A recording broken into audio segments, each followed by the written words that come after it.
Good morning mga kanegosyo. Ngayong araw nga pala ay panibagong umaga na naman. 6 AM pala kami dito nag-o-open sa pwesto namin. Tingnan niyo naman ang ganda ng panahon ngayon. Kaya sana ay wag umulan dahil kapag umulan ay konti lang yung benta natin. Kaya na nga, inopen na namin yung roll up.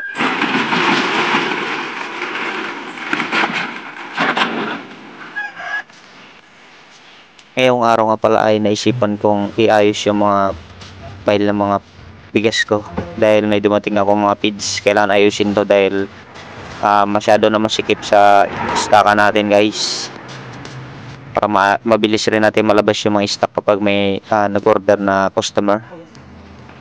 Yan nga, nagpaplano kami kung anong dapat gawin. Pinasalansan ko pala yung mga stock ko na bigas sa gilid para kapag may dumating na mga bagong stock may space to. Medyo maliit lang kasi yung space ko, baka next year mapalaki ko na rin to. Madagdagan ko na yung area para marami tayong makargang mga bigas dito.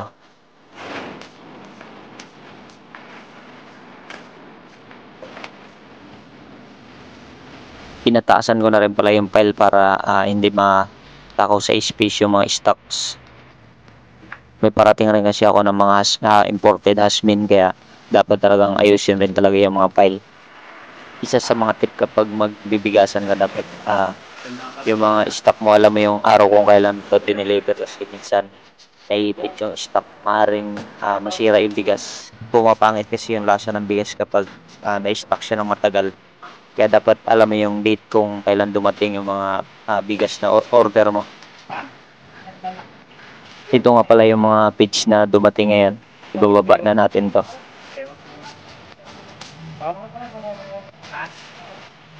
Mamaya. Mamaya, maglapapat yan natin. Bawa natin ikan.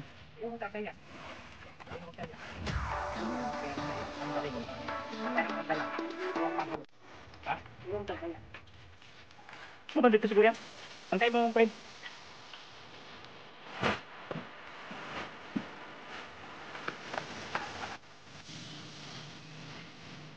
Ano yan, friend? Please, kasi lang, Pagkatang, tali lang sa atin.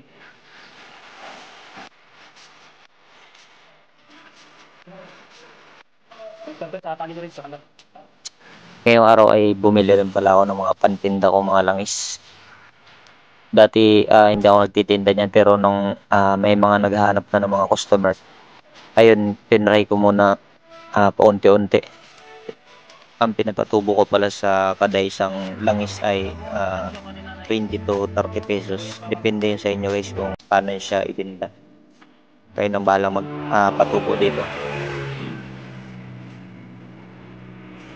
Yan, nagbinda na rin pala ako ng mga sabon, mga pabango. May mga naghahanap rin kasi yan, kaya yun, nag-display ako. Sayang din kung may customer ang naghahanap tapos hindi mo mabigay yung hinahanap nila. Sayang yung tubo. Hanggang dito na lang mga kanegosyo ang aking video. Sana may nakuha kang tips sa aking ginawang video. Hanggang sa muli.